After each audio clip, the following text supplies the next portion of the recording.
passionate about Cleveland sports. He's going in, touchdown! Browns, Indians, Cavs, the Big Ten, and more. Cleveland is a city of champions once again! Andy and Jarid, Cleveland and beyond. Swinging it line! To deep right! Here are your hosts, Andy Billman and Jarid Watson. Hello and welcome, Andy and Jarid, Cleveland and beyond. I'm Jarid Watson. He's Andy Billman. Happy Easter. At time of recording, we are recording on Easter Sunday. To those of you who celebrate, happy Easter. To those of you who don't, I hope you had a great Sunday. I guess I'll go with that. On this episode, we'll talk about the Browns' schedule that was released for primetime games. And John Dorsey says no rumors about Duke Johnson being traded. Says no, rather, to those rumors. That's not happening, which makes probably Andy and I both feel better.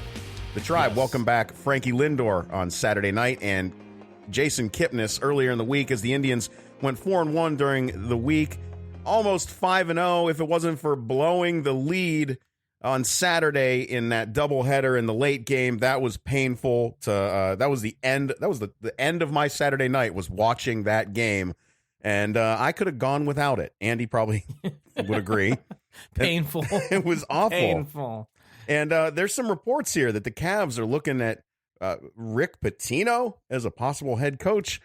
I don't know how I feel about this. We'll save those thoughts for later. Right now, let's start with the Cleveland Indians. Cleveland Indians. All right, so the Indians are wrapping up right now their homestand with the Atlanta Braves, this series with the Braves. They looked great in that early game on Saturday, and then it just fell apart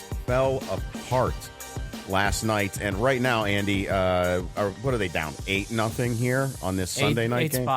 Eight spot. It's weird because they had such a good start to the week. Yes. To win 3 in Seattle after getting swept in Kansas City. Such a good start to the week, and they came out great in game 1 and really throughout game 2 until the 9th. And sadly, which tends to happen in regular season baseball, right? That bad loss has carried into tonight.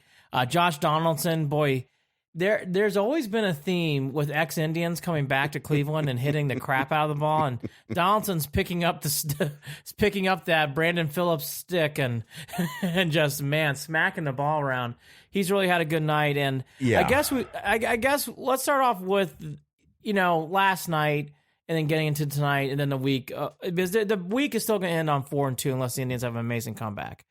Last night kind of proved what we've all been kind of mentioning here on different radio spots, and now it's 9-0 as I see another single, Donaldson scoring. The big thing with the Indians that I've noticed that you and I have talked about that we've all been wondering is, pitching is going to lead this team, right? But what's going to happen when pitching falters? And last night was a good example. It wasn't Brad Hand and Whittegren, which we're going to get to in a second, but it was the other guys, the Olsons, Simber, a lot of Ramirez, a lot of Cody Anderson, and, they just had one of those nights. And I will be fair, so far from all the teams that the Indians have played, by far the Braves are the best lineup. The Braves. Yeah, I mean, Seattle had a hot offense coming into this. Yeah, but the Braves are better. Right. Braves can really. It's the difference between being hot and like watching a team like the Braves.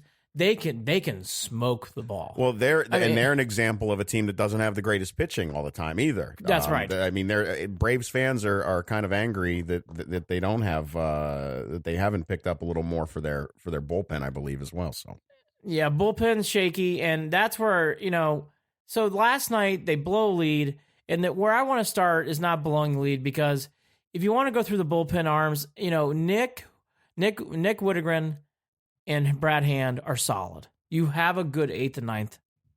You really do. Yeah. And Nick has proven he can go 2 innings. So you have a good back in the bullpen. And again, the Indians have length. So you really do have the game set up to your favor. And you hope to figure out 1 or 2 more guys. And Simmer's been okay. And the rest of it's really been just, I mean, Tyler Olson, we were just alluding to it before we came on. I think Tyler Olson's days are numbered. We've tried to give him a lot of chances here to make it. He just hasn't come through. Neil Ramirez, which I had high hopes for at the end of last year, even though he struggled in September, he really hasn't found it. Oliver Perez, who was very good and solid last year, boy, you could not talk a parallel opposite. He has struggled. He really hasn't looked confident. Reminds me of the Oliver Perez I saw in New York with the Mets. It just does not seem to have a rhythm or flow yet. And then Cody Anderson's just coming off Tommy John, so I don't know how tough he can be on him. And again, Dan Ontario's a nice guy, but Dan Ontario's not good. So that's just and that's really your bullpen. So all that to be said, we did. I know as much as we focused on the starting those 8 players in the field and those bats. We knew coming into this that the bullpen might be a little shaky. We knew that there were possible issues that could come up. We also know that there's young arms out there that are still going to get their chance too. So that's my point. I'm not sweating it. Again, if you have the 8th, 7th, 8th, and 9th figured out, which I think the Indians do, you're okay. Those other things can fill in. Yeah. So that's why I'm saying it's okay. But last night, because of the doubleheader, Hand and Nick pitched the inning before, so you need a guy to come in and really do well. They tried Neil Ramirez. He really struggled. He was lucky he didn't give up runs. Simber came in. Boy, Simber had a really bad night. Just didn't have it. Olsen came in. Olsen fished one batter, walked, and said exit stage right. And then the next guy in was Cody Anderson. I thought that was a very tough spot. That's the only guy I'm going to be easy on.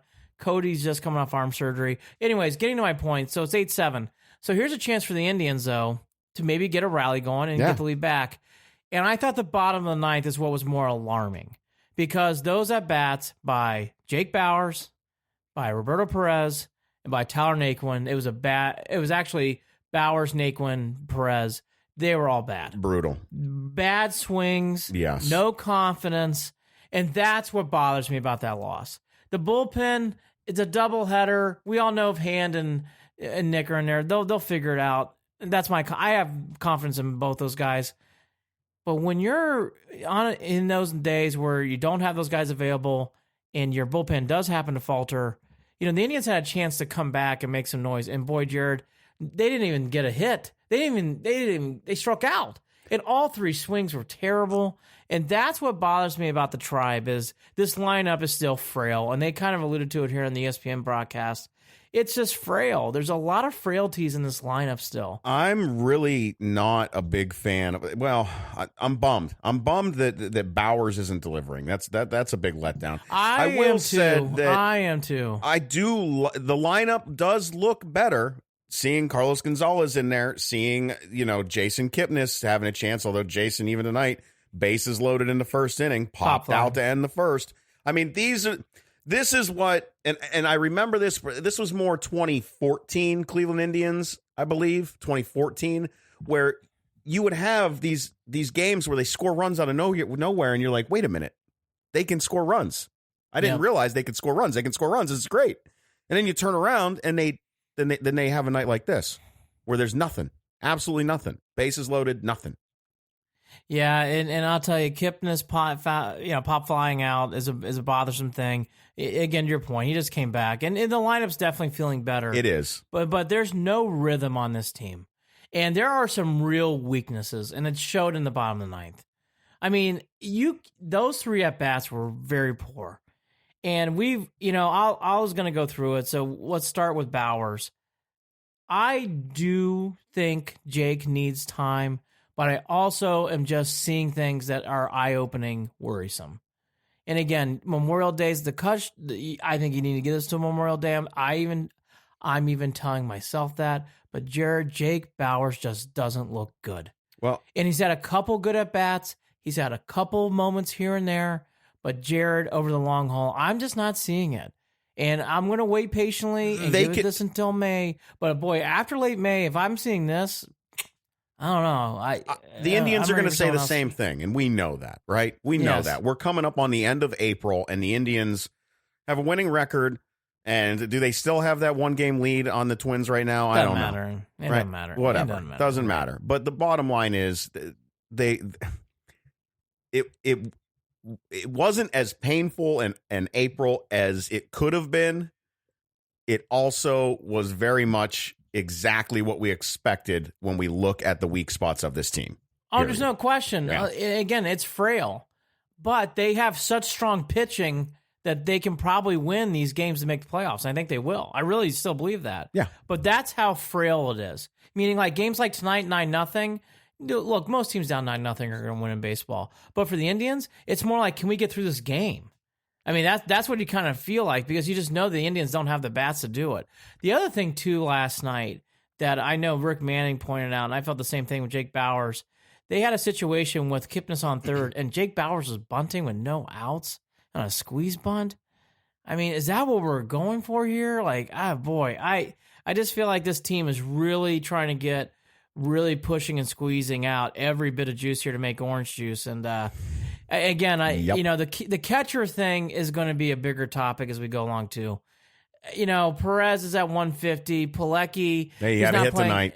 He did get a hit tonight. And Pilecki, again, he's around 200. Well, again, in these spots, and Perez was one of the guys last night, they're in big spots, it's going to be a problem. No, in big spots, there's only one guy you want at the plate. Only one guy. Frankie. That's it. No, I was going to say Carlos Santana. Yeah, Frankie or Carlos. Yeah. By the way, okay, let's get to the positive. Santana is having one of those years. And thank God he is. Yeah. And the other thing I'll say on this team that's a positive before this losing streak, and they did it in game 1 on Saturday, the 2-out run scoring from this team is remarkable. And if they keep that up through the year, they actually might get closer to the mid-90s in wins, because their 2-out hitting, it was great in Seattle. It was even better in that first game at Progressive.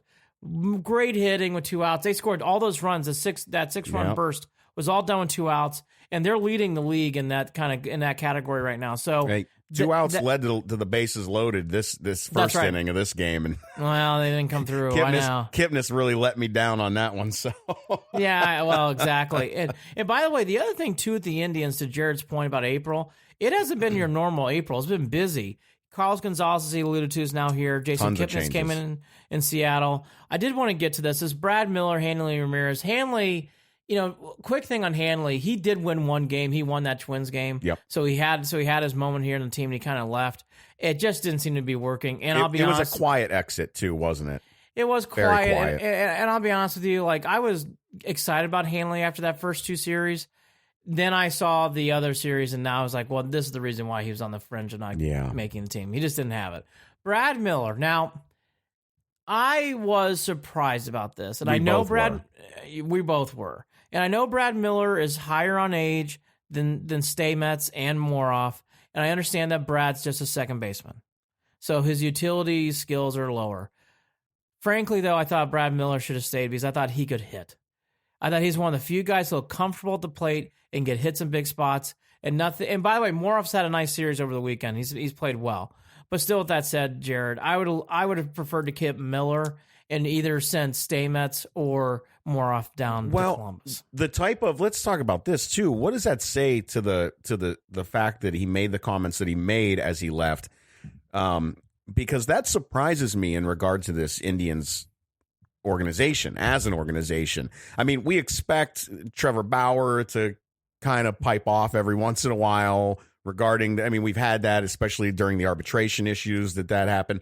But in regard to these coaches, this coaching staff, this team, Tito, everyone else, I guess I'm just kind of surprised. I guess I'm kind of surprised that he came off as sharply as he did as he exited. I think this with Brad, and that's why I don't think it was right what he did, but I understand his frustration. Because I think he was looking at Moroff and Stamets and saying, are you really saying I'm not as good as these two guys? When I was playing every day and these guys were kind of being shuffled throughout, and I think he's right. And I think that was a mistake. And again, I get it. It isn't like that move did not make sense. They're basically saying we're going with youth and we're going with more flexibility. Right. Okay, and that's the thing. And Brad and he limited them. Them on where. That's right. On the options of where he could go in the field with this team. I mean, he's not going to stay at second base over Kipnis. Oh, that's the point. And again, so why was he so mad in the point that he took it out on the team in a sense? Here's the thing. If I'm being truthful and he gave me a truth pill, Kipnis has to play second. We're all good there. I wouldn't mind seeing Brad Miller DH a little bit right now. I wouldn't mind seeing that. Just because right now, this option of Jake Bowers DHing every day, oh my gosh, it's going to cause some trouble down the road. Yeah, but I mean, Andy, even so, just think about how that sounds. Who's DHing tonight? Brad Miller. Oh, I know. That's another grasping at straws. Oh, yep, that's this Indians lineup. And in fairness to what you just said, Jared, I will step off my soapbox because he's right. Look, Brad Miller's okay at best, so it shouldn't be that big of a move. But that is how razor thin I think this lineup is. Yeah. Or even moves like that, I do think make a cause. I think it has a cause and effect. I think they recognize they're going to have to make moves quickly when they make them. That they're going to be decisive on everything they do because they can't slip. That room for error that we talk about, there's not much. It's marginal, if any. They have to be decisive in these decisions, and they are. Boom. Sorry, not going to work, Brad. Got to go. Right. No, agreed. I would love to see Oscar Mercado come up. I think he's gonna. I've heard good things about him. He probably is, right? I would like to. The other thing too, I don't want to get too far down the road. Naquin slumped off again. His average is back down to about 230, 240. Yeah. Martin is up to 257. Martin probably is an outfielder every day, but he has had a weird glove. He has had several balls get by him, or he's had several balls now, not just get by him, but he's had a couple times now where a ball doesn't go in his glove on, singles where the ball kind of pops out. It's one thing that happened once or twice. I've seen it now 3 or 4 times now with Martin, where I don't think he takes the best routes to the ball, and I see him just misplaying balls. I see Martin as being a right fielder or left fielder. I'm not seeing Martin as a center fielder. I never saw him as a center fielder, to be completely honest. I know, but I just think it needs to be brought up because this team does have good pitching, and Zimmer is a great center fielder with his glove. And the thing that I just noticed with Martin is, and again, it's razor thin, so I'm bringing it up. Like Martin's center fielding ability, I think has been okay. I haven't been blown away, and at times he's been a little bit of a liability, Jared, because again he's had a couple balls get by him, a couple balls that get hit to him, it doesn't get cleanly into his glove, and again a couple of times with routing of the ball hasn't been the smoothest. And of course I say something about Roberto Perez, and he has 2 hits tonight in the game.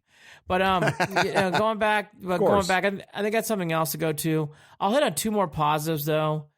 This Whitgren, who's a Boilermaker, of course, and Brad Hand, I love the back end of the pen now. I actually think Simber's going to be okay. So I know what Jared's saying. The depth of the bullpen's not there, but you do have 2.5 solid guys. I really, really do. I mean, Jared, I don't know how you feel. In a big spot, Brad Hand and Whitgren, give him the ball. Simber, on some days, yes. Other days, no. But some days, yes. And I do like that with the length of the starting pitching. I think that's going to get you some wins. We already know it. If you got a pitcher taking you, if our starting pitching takes you into the late 6th, right? Late 6th, early 7th inning. Really, you want that 7th inning. With these guys, I think you really want that 7th inning. Yep. You can see it. I'm confident anytime I see that pitching going out, if we get a run, we're good. Yep. But man, I mean that's what we've got to focus on. I think at this point, I think that nights like tonight, where you see Bieber struggle like he did, you automatically know you're throwing in the towel, right? I mean that's how I felt. Well, that's how it feels. It through the third. I mean, and that's what I mean. It's like these games happen in baseball, but Jared, I know what you're saying. It's like, how are the Indians going to get through this game? They're lucky they have a day off tomorrow. Well, Andy. That was why before we went on, I even mentioned I know that that Bieber's struggling, but what? Why pull him? Why pull him so early? I mean, when he gets 8 runs, it's hard. It's hard in baseball. I know what you mean. I know. I just think it really does. The damage is already done, and I guess maybe throwing Olsen out there afterwards is your way of trying to say, yeah, we get it. We're not. I mean, it's I'll be honest with you. If you want to talk about it, there are 2 guys in this team. I think Oliver Perez will get as much chances as he needs because he's a veteran. But Olsen and Ramirez, there's some key weeks coming up, especially Tyler Olsen. Tyler's been on this team now for a while, and I've been waiting for him to make that jump. And Jared, he has not made that jump. He had a big opportunity last night, and he could not get it out. Couldn't even. Had 1 batter, 1 walk. It was painful. And I don't blame Francona. I think he had to pull him. After that walk. Well, because Francona still looked at it like we don't want this to get away any further, right. And we've got a chance. We've got 3 outs left. Yep, and he did the right thing. And Yeah, I don't know. That the depth of the bullpen is where it's going to really come into question. So hopefully no injuries, because I think that boy, knock on wood, that could be troublesome. The other positive thing is Lindor. There's a nice article written that he did himself on the Players Tribune. Very heartfelt, and you can tell how much he missed the game. And to Jared's point, and it should be alluded to and heightened, with Lindor in the lineup, it kind of settles things down a little bit in the front half. Now, the back half is still a problem, but at least your front five is pretty strong. I like your front 5 or 6. 7, 8, 9, I think, is going to be very much a merry-go-round for a little bit. But, at least your front 5, 6, at least you know what you got ahead of you, and you feel pretty good about it. So that is a big thing. And again, I can't tell you how much, as a fan, I get excited about how well Carlos Santana's playing. I just think it's great. And he is having such a strong start. You just wonder if Ramirez and he's okay. That was the other thing I was going to get to. Well, I knew we would get to that. Yeah. So Jose's playing better, but it's really slow. It's not like leaps and bounds better. But if I'm being fair, do I think he's hitting better than he did last week? Yes. Is it big strides? No. I'm seeing little things that are getting better, but nothing. Well, he took a wake up hot shot down that third baseline tonight already too. He took off the chest, so yeah. I'm nervous. I'm nervous about his where he's at mentally. Let's put it that way. I'm hoping Lindor being there will help out. That is exactly my thought. That Lindor can help pick him up. I hope so, because I think Jose really needs that reminder that, hey, you'll be all right. You'll get through this, whatever it is. He hasn't been the same. He just hasn't been the same. And he wears it on his sleeve. This is a guy who, let's just look at social media wise. Maybe this is my observation. Maybe it's not the same as everyone else's, but when I'm looking at this guy, you can tell when he's doing well because his Twitter account is full of fun posts. Yeah. And when's the last time he's had some really fun posts? I can't remember. Not that social media is the end all be all, but that definitely is a telling sign for a guy like that with a personality like that. And I will actually put this into full effect. February 7th. Yeah. What's going on? Yeah, and that guy does tweet a lot, so that's interesting. When things were good for him, that he was, yeah. I don't get it. All right, so that's how you can tell it's mental. No, I agree. That's I tip of the cap. That's a good point. I got 3 things, and then we'll go to the Browns. We kind of alluded to it, so I'll stay with this point. Mm-hmm. I am good with Hand and Whitgren. I think those 2 guys will lead this team. Yeah. Are you good with that? I think I have to be. I absolutely have to be. I will say that I expect more out of Simber. I think he's a half. And what I mean by that, I think he reminds me of Shaw. Now, Shaw's had more length, so it's not the same pitcher. But what I mean is, some nights Shaw, good Shaw. Some nights, not good. I think that's Simber. I think it's 50-50. Can the Tribe keep winning with very little power and timely hitting with 2 outs? And let me just emphasize the little power. They are now 29th in baseball and home runs. I don't think that that's sustainable, but I also don't think that that's necessarily how they're going to stay sustained with the changes in this lineup. I think you're going to get a little more offense. You're going to get a little more pop in the bat early on in that lineup. I think that will evolve, and we'll have a better idea once we get closer to the break. If they keep 2 out hitting like that, the Indians are going to be more than fine. If they can hit with 2 outs, absolutely they'll be fine. They'll be more than fine. Biggest positive, biggest concern with the team, and I'll lead this one off. Yep. Biggest positive is the pitching, 1 through 9. You really do have your 8th and 9th, and you got your starters, which we've talked about a lot in this podcast, whether it's Bieber. I know Bieber's stunk tonight, but Bieber's been good. Bauer has been great. Clevenger, before he got hurt, has been solid. Cookie had a great start in his last one. He had a nice comeback start. Kluber is kind of figuring things out, but I'm not as concerned about Kluber as others are. So I think that whole thing from the pitching staff is great. I just think the only thing with this team is the weakness in half of your outfield and your DH. You just do not have guys that are swinging a stick, especially in DH where in this league, in the American League, you need guys who can hit, and you don't have that right now. You just don't. I will say I'll narrow mine down a little bit more. I get excited to watch Indians starting pitching. There was a time in the first couple weeks of this season where I thought one of these guys was going to get a no-hitter. It was going to happen. I mean, that's how good this starting pitching really can look at times. I get excited to watch this starting pitching. It makes these games bearable when this team is not hitting. I'm surprised at how much I can watch a low offensively scoring team and enjoy it as much as I do. And it's all because of this pitching. Pitching and those starting five are absolutely my favorite part of this team right now. My biggest concern, So my biggest concern goes deeper into why they're not hitting, and that has to do with identity. They are not cohesive. They are struggling to figure out, I guess, who they are. I don't know if this still comes down to what I've talked about prior, which has had to do with leadership in that dugout, and I don't know who that leader is going to be. You can almost say that Carlos Santana should be that guy at this point because of the way he's playing and knowing full well that he does not like to lose. This is a guy who just became an American citizen. He's got to have that. He's got a few years on these other guys. I think Carlos, at some point by the middle of this season, could grab this team by the neck and take charge. I don't know. I see that happening before Lindor. Well, I'll say this. I think it's a good thing that Lindor's back. I think it's a good thing that Kipnis is back. Kipnis is not Kipnis from 2 or 3 years ago, but Kipnis is not playing as bad as he was last year. Right. So I think Kipnis being back helps a lot. To what Jared's saying, I think this team does need a little bit of straightening out. And I do think the bigger thing here that you're noticing is Carlos Gonzalez, he's an everyday pro outfielder.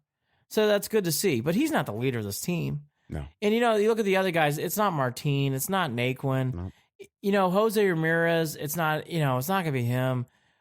But Lindor being back, you just hope that kind of breathes some energy on this club and kind of gives it some fresh air. And, there are, again, we talked about this back in October, and I'm going to say it. I think it's so key how Bradley Zimmer comes back and plays. Because I'm telling you, and watching the center field position and seeing some other things, they're going to need Zimmer to play. Well, think about this. You bring in Zimmer. You slide Martin to left. You leave Naquin in right. Let's say Naquin gets some rhythm. You put Gonzalez Never mind. DH. Never mind. You're right. Yeah. You're right. You're going to pull Naquin off the field. Or are you leaving Naquin in over Martin? I think that's where you get the debate. And then finally you get some challenges at DH, which is what I want. You're finally pushing the DH spot. You need to start pushing that on this team. The DH spot has not been pushed yet. I mean, this is just Jake Bauers is yours because you know what? We don't have any other options. You're kind of it. And by the way, too, and I like this kid, boy, Greg Allen. I hope he starts hitting soon. Because he's getting he got his first hit yesterday, didn't he? Yeah, I like that kid. He's a good guy. I love to see him start hitting more. The Indians the Marlins coming to town, and then 4 against Houston in Houston. So the Michael Brantley reunion, it comes to full circle over the weekend. So Michael's probably going to hit at least 3 home runs in that series. Well, I'm sure Donaldson will give him the torch. But for all that to be said, I was going to come in this more positive until tonight's efforts. The Indians, though, and I mentioned this in the last podcast, they're right where they should be to win. Even in this week, if they go 4-2 at Seattle, and the Braves are a good young team, hey, not bad. You take it. You're moving forward. You're not losing these games to the Orioles, and you're not losing these games to teams that are lower echelon. Hey, and to point that out, the Orioles right now have a better record than the Boston Red Sox. Think about that. Marinate on that for a minute. I know. Cleveland Browns. Well, speaking of high expectations, the schedule releases out. So let's now go to the excitement of the Cleveland Browns. I have never... It's been nonstop excitement. Andy, we were sharing fake schedules. We were looking at every possibility. How many of these games are going to be prime time? It was almost like everything that has anything to do with the Browns is now exciting. I It don't know. really is. It goes in a stratosphere. So the schedule did come out. They do start off with the Titans. Everybody knows the schedule by now. The big dates are the Sunday night game against the Jets, which has some historical reference because the first game was played in Cleveland Stadium against the Jets. Rams on Sunday night. The Niners on Monday night in San Francisco. And then the Pats is another big game. I know it's not a Sunday night or Monday night game. Yeah, were you surprised by some of these? And did they ended up picking like the Niners game? Not really, because they need to get the Niners in on prime time because of Jimmy G. And that's a good game to put that spot in there if you're going to get some profile to the Niners. Because basically they're saying they think the Niners are going to be back even though they had a tough year. And by the way, the Niners should be. You're going to get Bosa probably. You're going to have Jimmy. The powers that be haven't really been that good at picking the teams that were going to have a good season and be back in regard to these primetime games. They've had some clunkers over the past 3 years. It's true. And I'll tell you the big one for us will be out of all these games, I know the Rams is sexy and the Jets is sexy. Let's be honest, the big one for us is the Steelers game on the 14th. That game has got a lot of juice to it. That is the first time we'll be playing the Steelers that year, Jared. And that's the only one. I'm like, obviously you want to win all the games, but man, I really want that home game against the Steelers. I want them to be pit badly in that game. Strange middle of the season to have both of those games falling within, 3 weeks of each other, right? It is. The only thing that's good about that is the Browns play a 3-game home stretch sandwich between the Bills and Dolphins. So that's a nice sandwich if you ever had one. I think it's almost a storyline here, Andy, the way that they've got that scheduled with the Steelers in the middle is where you've got that apex in the middle of the season, that big story arc. Can the Browns beat the Steelers, their division rivals, and you're putting them both so close together in the schedule, in the middle of the schedule. And then you kind of glide out in a nicer, more relaxing style than we have in the past years, ending with the Bengals. Cardinals. And I really just don't think the Ravens are going to be what people think, they're expecting on the positive end. I just don't. I'm with you on that. In fact, that was something I was going to allude to. If you really, we can go through and do each game if you want, but I think the big schedule one, game, the schedule game. So it's never we'll too leave that early. to Ken and Anthony. Yeah, exactly. It's never too early. Oh, we can do it on here. We can handle. But if the Browns get before the Bengals game at home 7-5, with the stretch of games they have, that gets them to 11. So your hope is you really want to get to 8-4, 7-5. But by the time you head out of Heinz Field, because if you're in that mark, you're pretty much in shape. Because you hate to say it, but you're kind of cashing your chips. Bengals twice at Arizona, and then a home game against the Bengals. Against the Ravens. Sorry. Well, Andy, there have been some folks in Cleveland media that have said, "Are we just as fans? Are we just afraid to be winners? Is that why we're being so careful in regard to saying how many wins we expect on this schedule this year?" Because I got to tell you, my schedule game that I put together after the schedule came out, I was looking at 3 losses, and that's on I really thought hard about it. I don't know. Well, I'll tell you what. We'll go through them then. I think the first game is tricky. The only reason why I say that is the Titans aren't sexy, but the Titans are a good team. And if you don't take them seriously, they can beat you. See, I thought that more with the Jets game, and I actually picked the Jets game to be a loss. Wow. See, I think they'll beat the Titans. I think they'll figure something out. Yeah. The Jets. I know where Jared's going with that. I think they'll beat the Jets. I think the Rams feels like a loss. setup. It does. I think the Rams is a loss. I think that's a tough game. I actually picked the Rams as a win. Wow. And then I picked the Ratbirds as an absolute win in that 4th game of the season. No, I do too. I think that too. The trip to San Francisco. I picked that as a loss. You're going out west, playing. It's tough. Yep. And I picked the Seattle game to be a win because I know that Russell Wilson had his creepy ass video in bed with his wife after. It was so creepy. What was Seahawks that? He's are such a weird team. He's a strange dude. But after all that, that's the thing. I don't see the Seahawks as It's not the Seahawks of old. It's just not. I think the Patriots is a winnable game because of the week off, and I really do think the Patriots are landing much softer than what people think. I picked that game as a win. Yep, I think they'll win in Denver. Broncos, Bills, Pennsylvania, all wins. Dolphins a win. Pennsyltucky on the second game a win. The Bungles a win. I cannot emphasize this enough as how important that home game is with the Steelers. That I think that's going to be it doesn't matter if you ask me now, you ask me in October, you ask me in September. I think that game is going to come right down to the end. That first game at home with the Steelers. I think it's going to be a tough game. I think they'll win, but I think that's the true test for this club. I really do. I think it's going to be a tough game. I think the Steelers. But I think that you get a good build-up I think you get a good build-up to that game when you're talking about prime time with the Jets. You're talking about the Rams. You're talking about the Ravens. You're talking about the Niners, prime time, Seattle, and then the Patriots. Like, boy, oh boy, that's a build-up to get you ready for those two Pittsburgh games, right? That's what I was going to allude to, too. This schedule does really play nicely into the fact that you're getting yourself ready for the playoffs. Yeah. And I'm with Jared. Oh, yeah, because that's the thing. Your last game of the season, you're at Cincinnati. You know what that is? Everyone's resting. I picked that as a loss because you're resting. You're chilling. That's it. Jared I'm telling Watson you. On cloud nine. I do think they'll lose it. I love this Jared Watson. Boy, it's amazing what happens. He needs to ping pong off the tribe tonight. But I do see this at 12-4, 11-5. You got to see how the draft plays out. I'm with Jared. I think it's double-digit wins. Call me crazy. Wins.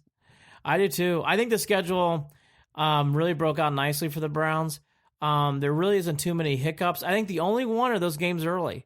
Because Tennessee is a tricky home game start off the year if you don't take them seriously, but I think this team will. I think in New York is tricky, and then you come home to play the Rams. It's not inconceivable you go 1-2, 0-3 if you don't pay attention. But I think this team will. I think they'll go 2-1, maybe even 3. Boy, if they ever go, I'll say that if they ever go 3-0 from those first 3 games, holy cow, unbuckle and get ready, because you have faced every test you can early on. Where if you don't take Titans seriously, they can beat you. Yep. A really tough road game early in the year in New York. Yep. Rowdy crowd. Yeah. They're going to be 1-0 as they play the Bills to start the year, and then you come home to play the defending NFC champions. I mean, if you go 3-0 in those first 3 games, boy, how about this? Wow. You come off a week 4 beating your division rival, beating one of those division rivals in the Ravens. And I might take back my loss call for that 49ers Monday Night Football game. Roll, baby, roll. I'm telling you. Oh, geez. Yeah. But that's the thing. What are we talking about here? Why should we be afraid? Why should we be tentative? Why should we hold back? Why? This isn't the team of the past. This isn't that prior Browns squad. This isn't all the losers that we look in the rearview mirror and see. Bye. Yep. You gone. You're all gone. I'm looking forward. I'm looking Baker. Yeah. I'm looking Odell Beckham Jr. I'm looking Jarvis Landry. I'm looking, oh my gosh, Kareem what are Hunt we doing? Kareem Hunt after the Patriots game. What are we doing? I'm looking Nick Chubb. I'm Chubb. looking Duke Johnson, Callaway. who's not going anywhere. No, let's get to him. Callaway, who's going to have a breakout season. And Njoku, another, it's gonna, like. Do you really think Njoku's going to have a good year? I think he's going to be all right. I do. I really do.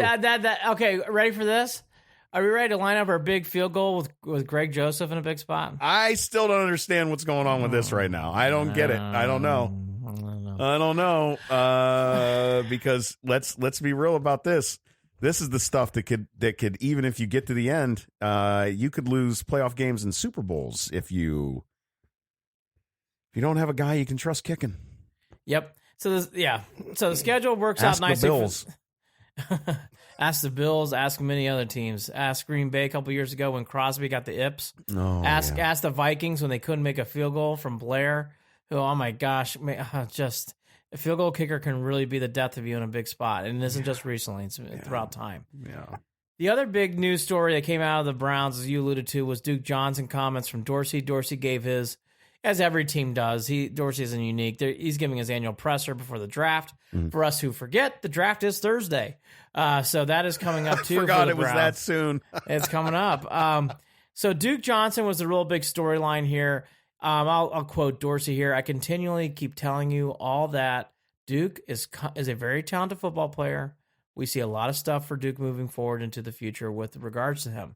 He is a member of this organization moving forward. And again, he doubled down. Freddie Kitchens and coaching staff, they see him as a vital not a part, a vital part of this offense moving forward.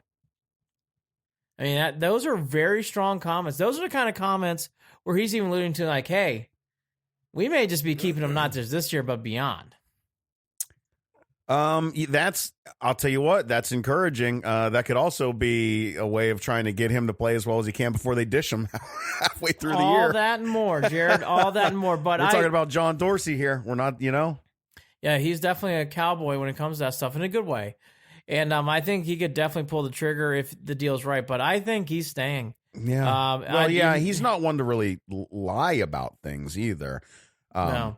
What I will say is that his other comments in regard to the draft is he makes the comment about trying to make he'd like all 8 of our draft selections to be starters, right?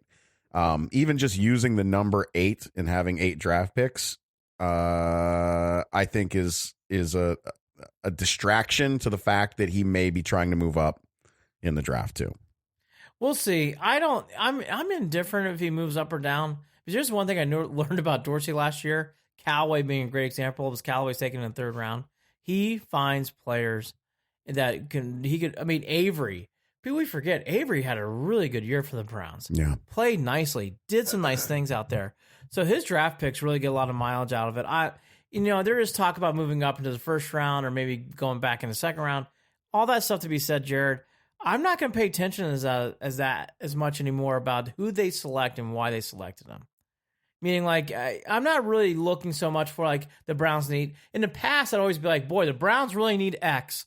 Or hope they get player Y. More it's like, you know what? Let Dorsey do his thing. I'll take evaluate. another decent cover DB, or 2, something like that. Another option at tight end. I don't care. Tight end. T-E. Tight end would be great. And I'm with you on the secondary. In fact, I think they're going to fill that out. I'll be honest with you. I just don't care. Like, I'm shaking my head because I'm in disbelief that I don't. I know. Thursday. Andy, you said the draft's Thursday, right? Thursday. This shit is usually on my calendar as I'm going out, I'm eating wings, I'm going to have some beers, and I'm finally going to cheer for the Browns to get the quarterback that they've always needed. That's how this night always was for me. If you and I did this podcast last year, we'd be doing a very stressful mock draft. Picking who is going to be coming out of the top 5. This year is not so much. It's going to be nice to put our feet up and kind of watch the draft come to us. Yeah. The other 2 things I took out of his press conference was Austin Corbett. He did make a mention of him, basically saying, I think he is going to make tremendous strides at right guard in 2019. Nothing is given in this thing, but he is going to sit and compete. And what he means by that is he's expecting him to start, but he does not have the starting job. He has to earn that right. You're on notice, Austin. Yeah, he really is. So it's a big year for Austin Corbett, which we all knew. And then the other thing is the hype machine. And I am glad this keeps getting stomped out the same way. It never gets misconstrued. Everybody says the same thing. Like, you know what hype means? Absolutely nothing. You got to win games starting in September. And that's great to hear. That's great to hear. That's what they need to be saying. Yeah, they have no reason to care about anything else. None. They really don't. We'll redo the draft and take a look back once everything recoils. Once everything lands next week. I know Jared's gonna be out of town, so it'll probably be in middle of next week sometime. But to Jared's point, and we'll do this before we toss the Cavs. It is an interesting time for Browns fandom. Because usually this is our Super Bowl week. This is usually our week where we get very excited. And I do too. I did too for many years. I mean, it'd be our only time. We'd be up on the stage making the first picks and all that. Yeah. And I got to be honest with you. Not only is it nice, it is relieving. Absolutely not to have relieving. This draft be a part of our fandom life. It is really, really enjoyable to watch a draft from a different perspective.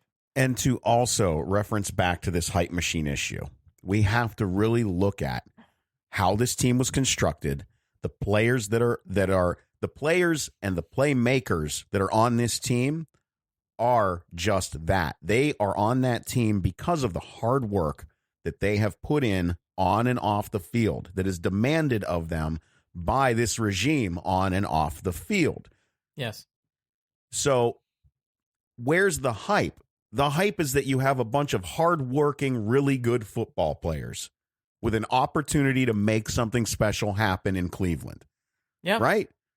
Yeah. I mean, that's what we're talking about here. And that I'm makes this isn't a bunch of flash out of nowhere. This isn't something that caught fire just because, oh, wow, apparently it just worked out. No, these are guys that have worked their asses off for years to be the best at their craft that they could possibly be. And now you have them all in one room, all on one field, ready to go chase that Lombardi trophy, period. So there's your hype.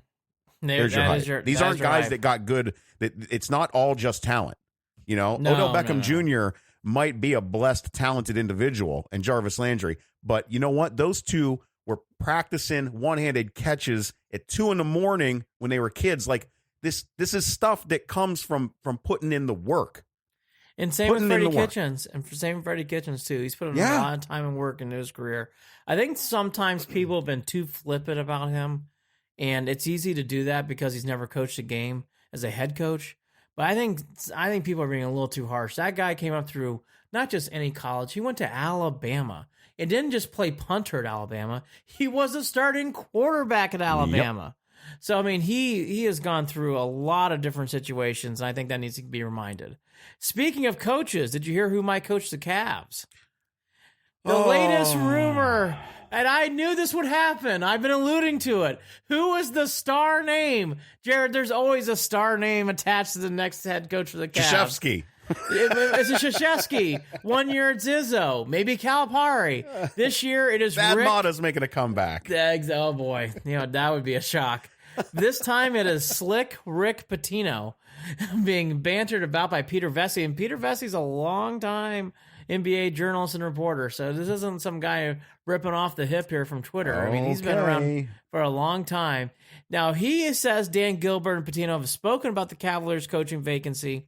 According to an ESPN, according to Cleveland.com, their source told them that from the Cavs, we are respectfully not interested in him at all. No conversations by Dan, so they're refuting what Vesey says. Look, so you got two different lines there, and you can choose whichever one. I've learned with these kind of things, I wouldn't believe it's hard to know what's truth and what's not. Right. Here is something, though, I will say about this. I'm not surprised this came about. Because it always does with the Cavs searching higher. And by the way, we've never gone with these people. Izzo didn't coach a team. Calipari didn't coach a team. Coach K didn't coach a team. None of these guys end up being the coach. So for people who automatically think, oh, Pitino's next guy, I pump the brakes. What we've learned is we always seem to go with the coach who's really an unknown, whether even Blatt, who had a history of coaching overseas, we didn't know who David Blatt was. Mike Brown, we didn't know who Mike Brown was. We certainly didn't know who Ty Lue was. So, I mean, we usually go with coaches who don't have much of a name. So don't get too wrapped up in it now to play hypothetical. Rick Pitino coaching the Cavs, I will say, will bring a certain amount of pizzazz to this job. Now, in my gut, do I think Rick Pitino's coaching the Cavs? I don't. Do I think Rick Pitino is putting in calls to Dan Gilbert? Yes. Do I think Rick Pitino is trying to come back to coaching in the NBA? Yes, because he would be a good pro coach. He can't go back to college. He has coached in the pros before. He had one good stint with the Knicks, and then the second stint, which I want to get to, is the Celtics. And that's where I pause. The Knicks really worked out for him, and then he turned that and flipped it into the Kentucky job. The Boston Celtics job did not work out for Rick. And that is the kind of gig he's coming into here with Cleveland, where it's not a team that's established, it's a team that's up and coming. So maybe that they figure because he has college experience, he can coach these players up. I don't know. I think Pitino, though, would be a weird fit. Doesn't mean it won't work, but I think it'd be a weird fit for them. Man. It's interesting, though. Andy, Rick Pitino, man. Rick Pitino, Mr. Scandal. Slick Rick. Mr. Scandal. Is this really a dude you want to have? He, except for the Celtics job, has been a winner everywhere he goes. He has coached some of the biggest jobs in the country. He didn't just coach the Sacramento Kings. He coached the Knicks and the Celtics. So he's got good pedigree. And he didn't just, and again, we all know his resume, but he did coach at not just Kentucky, but at Louisville. So he's coached at two high-profile programs. In the pros, some of the issues he's running into will not be the issues he'll be running into in the pros. So he doesn't have to worry about guys going out, guys getting money transferred. And that's the thing that really kept Pitino up at night. So that kind of stuff does kind of go away. Now, Pitino is still being investigated. I don't know where that's gone or where that's left off. But Rick still has some sort of trial coming up, I would suppose, about what's going to go on with him. But all that to be said, again, I'm not saying it's a bad idea. I just think it's a weird fit. I don't know if it'll work. It would be an interesting chance. The one thing that I would give it is it's going to bring a lot of buzz to the Cavs again. If Rick Pitino gets hired by the Cavs, it's going to bring a lot of buzz on the offseason. I don't think it's going to happen, by the way. I don't see this working out. I don't think it's a good move. I don't think I don't like the guy. I mean, that's just me. Yeah, I'm talking. I mean, it's on personal level. That's fine. But is this really the guy they want? Really? This is the type of dude you want? I don't know, man. He has his past. It is not clean. I will say, though, when that guy's on the sideline and he coaches, he works hard. And he is out there to win. We'll have to see. With all that said, nothing more should be assumed or whatever, because there's a report disputing that it is happening, and there's another one that says they're not even talking. So who knows? The Cavs have been known to talk to Dallas assistant Jamal Mosley, and then Heat assistant, one of the Fab Five, Juwan Howard. I bet you there'll be other names coming up as the playoffs are continuing on. We'll just have to keep our ear to it. I think it's more than that. Here's the thing about Pitino, you'll know pretty quickly. If Pitino is still in the running, Pitino will be spreading these things out because he's got good connections. He definitely has the ear of the media. And if Rick thinks he's got something, he will make it known. It will not be. What should I say? It will not be quiet. Pitino will be loud about it. He'll let the press know. He'll leak it out. Andy, this is a dude who's got like scandals involving strippers and stuff. This is a dude which I guess you can own football teams with that too. He has a legendary story. This is just legendary story in Louisville where he was in an Italian restaurant with a woman and he was married at the time. It was not his wife, who he told the owner, "We need to close down the restaurant." And he then went on to have sex with the woman in the restaurant. I mean, that is pretty bad. I mean, that is something you see out of the movies. Like, you know what? Maestro, we're going to close down this place. I got some things to do. Yeah, that's pretty bold. It's pretty bad. It's pretty bold, pretty bad. But again, all that aside, I'm just looking again. He does have a lot of civil suits out there, which could be big jail time. Yes. All that said, what are we talking about? All that to be said, and here's why I keep this flame alive from my end. When he coaches, he is an excellent coach, and he coaches hard, right? And he's really good in a big spot. Like, you will not be nervous about Rick Pitino peeing on his leg in a big spot. Okay. The only thing about this, though, he did not handle this gig well a few years ago with the Celtics. And it's the exact same role. This team is not established, and he's building him into a winner. And he really had a hard time with that in Boston. It did not go well at all. So to just think he can get off, coaching a team in Greece and come over to Cleveland to coach the Cavs, that's not being fair. I got to tell you, too.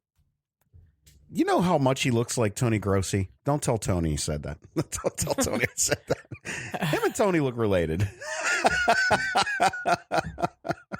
I'm just doing I'm doing my due diligence right now on Rick, and not that I needed reminded at this dude's past. It's just, Andy, it seems like too much to take on. Well, we'll see. I'll leave it like this. We knew, or at least I knew, there had to be one big name. The big name has been revealed. It is Rick Pitino. We'll see. We'll see. There always is, Jared. There always is. But again, in fairness to this process, Calipari and Izzo especially were rumored years ago, and neither took the job. So just to think that Pitino being rumored means he's got the job is not being fair. It's not being fair. The Cavs never seem to take these guys. they just bring him in to almost drum up PR. So we'll see. We'll see what happens. Real quickly here as we wrap up, we talked about in the last podcast leading up to it, the Augusta win with Tiger was big time TV. Wherever you stand on this, whether you're for or against or somewhere in the middle, what Tiger did as pure sports was, that's a Masters to remember. That will be shown on highlights from years to come. Again, there's a lot of people who sit on either aisle with Tiger because of what his past is. I will say what happened on 12 in Amen Corner and what it followed up with, it was really the first time, everybody's been saying it, but it's true. When he hit that shot on 16, Jared, you just knew it was over. And it really brought back a part of my golf life that I grew up with back in the forefront 20 years later. There was the moment that I knew that there was a real chance this was going to happen. And I got to tell you, it was a surprise because this is the first time that he's come from behind, and I think in a tournament, maybe in a major. But he's never won a tournament from coming from behind. Right, coming from behind. But you could sense it stepping up to that first tee box. All I thought was, you don't want to be paired with Tiger on that last day, and you're instead of playing your game of golf, you're playing to keep him off your heels. Like, Tiger is in your mind, he's in your head at that point, right? You just know what he has done to so many players in the past on that final day, on that final round. I don't know, man. I wasn't as surprised when watching throughout the week.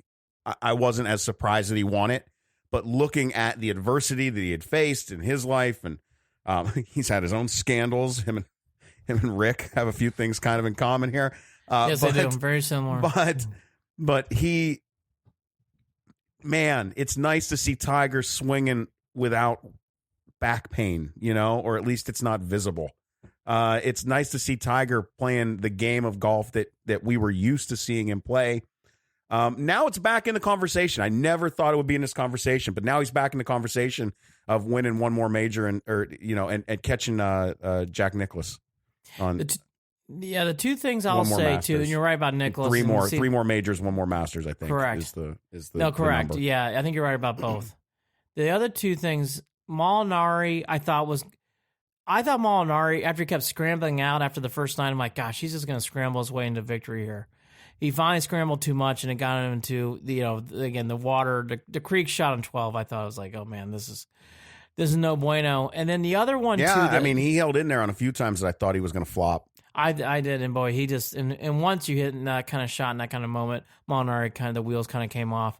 Mm-hmm. The other thing that Tiger should be very thankful of is that Koepka didn't make those late putts, because I think Tiger on 18, he made it happen and he got to work out. But boy, if you only got a 1-stroke lead with that first and second shots, that would have been dicey. So Koepka kind of helped him out there as well. He seemed oddly relaxed for his position of play. Yeah, down that back stretch. Agreed. So good to see Tiger winning. Again, no matter how you feel either way in the aisle about him, I totally understand it. There's been a lot of debates about that. I won't get in here in this podcast, but it's just pure sports, and seeing someone come back, it is interesting to see. And it's, again, one of those tournaments that we talked about for a long time. Yep. Now to the NBA playoffs, I said I'd bring this up, so I got an article here to bring it up with. The NBA so far, I think, has been blah. I mean, there's been a couple moments. The Sixers and Nets don't like each other. We all know that now. But really outside of that, if you're really into Spurs Nuggets, it's probably been fascinating. Really outside that, though, it's been kind of blah, chalk walk kind of stuff so far. And so I pulled it up. The rating so far in the first round of the playoffs, they are down significantly compared to any other sport so far. They are down 26%. I didn't know what the numbers were going to be. I forgot you were going to bring this up. I was going to say there's no way that these numbers are good. No way. 26% down. That is way down. Way down. Now what we'll have to see is that a LeBron factor? If he can get into the playoffs next season, which, man, at this point, you don't know what's going to happen with that Lakers team. Well, But I don't even know if this is a LeBron factor or a lack of competition factor, and you know exactly what's going to happen. lack of competition, I think, is a problem. Yeah. And I'll say this too. This guy did a great job. Michael Mulvihill, Mulvihill. He came up with a great stats. I want to give him credit. The NCAA tournament is up 9%. College basketball this year was up 5%. NBA regular season down 5%. NBA playoffs down 26%. I mean, a long ways to go. And I will say, I'm not naive. You're turning my head to Bucks Celtics. I will watch a few of those games. And we'll see if those numbers pop back up. That's my point. Once that's those my series point. come around. But that's my point. But boy, is that way down though. Oof, is that way down? All that to be said though, even with the DeMarcus Cousins injury, does anybody not think Golden State's going to win it all? Man, they're going to win it all. Hey, before I forget too, Pelicans got themselves a good GM now, huh? David Griffin. Down there with them, came on and just spoke recently in regard to Anthony Davis and talking about being all in with him, and that they've worked with his management. He's worked with his management for years in the past, and hopefully they can get things figured out and work around that. It's like, boy, that's a night and day kind of sound coming out of that team in regard to trying to make amends and make Anthony want to stay there and maybe build around him. I mean, why can't they do that? Why couldn't they? By the way, good for Griff and good for New Orleans. Right. Because Anthony's staying in New Orleans. They need him. It's a good thing. It's a good thing if Anthony Davis stays in New Orleans. So I think so too. Yeah, so we'll have to see if the playoffs pick up with ratings. So far, though, not just down, way down. I should throw in there, too, because we don't talk about it, but it was a big story. Very cool to see what the Blue Jackets did to the Tampa Bay Lightning. They won 4 in a row. The Tampa Bay was not just the favorite; they were the heavy favorite to win it all, and they won an historical amount. It was either games or points. I mean, I don't follow hockey enough to know, but they were listed as one of those historical check kind of teams. And Jared, not that they just didn't get bounced, to get swept in 4 games like that. Kudos to the Blue Jackets. They have great fans down there, and they play the winner of Boston, Toronto. And that would be fun. And, I wish the Blue Jackets luck. I will try to watch a couple games, but that was cool.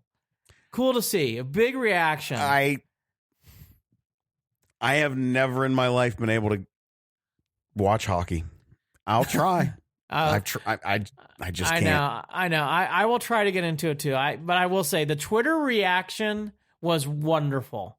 Wonderful in Columbus. As it should be. That's a huge accomplishment. Huge accomplishment what they did there in hockey. All right, so it's 10-0 now. Cleveland up. We wish. Atlanta up, bringing up stinging memories from 95. So the week kind of ends on a dud, but again, it was a good week. And of course, as I say that, there's a line out in the ending there. But the Indians, good week overall still. We kind of mentioned those problems. We'll keep our eye on it. I think Oscar Mercado coming up will be something to watch. And again, the health of Zimmer. I think Zimmer could do a lot to really help press that DH role. And, you just hope the pitching will keep them in games. Tonight's not a good example, but when they do, I do think their front end of the bullpen's in good shape. The back end and the depth, it's not good. It's not good. Well, follow along on Twitter at CLE and Beyond, at CLE and Beyond, on Facebook, facebook.com/Cleveland and Beyond. Email andyandjared@gmail.com, the website andyandjared.com or clevelandandbeyond.net, and subscribe on iTunes. You can also listen through Stitcher, Google Play. I think you can call up the podcast on Alexa now too, through the Echo devices and Amazon devices. All that stuff available right there at your fingertips. Andy and Jared, Cleveland and Beyond. Go ahead, Andy. We will do a show, as I know, Jared, you're traveling, so we will do a show either, what do you think, Monday night, Tuesday after the draft? Something like that. We can probably do it Monday night. I've got a goal of getting home and getting to my class on Monday, so I might be on the road all morning and still going to school Monday night is going to be my goal. So I should be able to do something Monday, but might be Tuesday. So Monday night, we'll talk about the Michael Brantley reunion, and again, such an odd thing, and we'll definitely lead the show off. Browns draft, but not grabbing headlines here locally. We'll be interested to see how the Browns do in the draft, but it's not as make or break, which is so nice. So nice to see. I'm fired up for the season. I've already said it. I've picked the Browns to have only 3 losses this season and walk their way into the playoffs with a first week bye. That's where I'm at, and it's up to them to change my mind during the season if they don't perform The only as thing I expect. The only thing I'll allude to is that Thursday night game at home against Pittsburgh's a big game. Not that it ever isn't a big game, but that is the game. The Browns, that is the only game that stuck out to me. It's like, man, I hope they really get that game, because that's a quick week, quick turnaround, and they did not beat them last year. That is a big game for that team. I don't care about last year. He gone. Last year's gone. Don't care. Not worried about it. Jared's right. By the way, Jared's right. It is, man, it's going to be a fun team to watch. And again, rightly or wrongly, Kareem Hunt, too, joins the team after the Patriots game. Yeah, this team might be good. Hey, let's hope the Indians can keep scraping and fighting and getting their wins. And as long as everyone stays healthy and pitching, and we didn't even mention this, son of a gun, we didn't even talk about it. Mr. Sunshine with that injury. What happened with Clevenger and his injury? No surgery is the latest update. So that's where we're at on that. But considering it's that back muscle, I think was the issue. This is that was tough to watch him leave the rotation. Really was. It is, but you know what? Rodriguez did a great job in Kansas City. They lost. My last thought. That kid can pitch. He's good. He was traded for Jan Gomes. He's a good 6th. And he's going to be pitching again this week because they had a doubleheader. Yep. He was good. He's good, Jared. That kid's good. He's talented. Well, I like this stuff. He was impressive against the Royals on Saturday night. If you like good pitching like I do, you're going to love watching Indians this year. That's how it's going to be, and that's what's keeping me in the games. I will say it's going to be here or there, meaning you're going to either have games that are 2 minutes and 45, 2 hours and 45, and you'll be in and out, or you have games like tonight that are a blowout. But hey, you get to go to bed a little early because I don't think the Indians are going to come back. I have this bad function in my body. I have to watch every pitch, but for those of you who don't, you can go to bed. You can go to bed and rest easily. No. I've suffered from that in the past. I'm not suffering tonight. Nope. No. By the way, Slider getting a lot of camera time, so it's good. I guess you got one thing going for it, but maybe some Andre Knott and Mustard will make an appearance. Yes. I will say, one observation though, and I said this once, but I do mean it this time. Of all the teams I've seen, the Royals have a good young nucleus. If they ever get pitching, watch out. And the Braves, I know they're going up against the Phillies, and they have to go with the Mets and Nats. Those are all good teams. Boy, the Braves look like a good hitting team. My God, their lineup's good. So all right. This team can rake. Man. We are really good at making false endings on this podcast. We do it almost every episode, and we appreciate all of you for listening all the way through. For those of you when you think we're done, we find one more thing to talk about, and that's just, I don't know. It's the way it is. It's the way things are always going to be. It's how we do the show. And for those of you who are working out and needed 2 more minutes, you're welcome. There you go. We got you through the last 2 minutes of your HIIT training on your elliptical, whatever. He's Andy Billman. I'm Jared Watson. Andy and Jared, Cleveland and beyond. Talk again soon. Take care.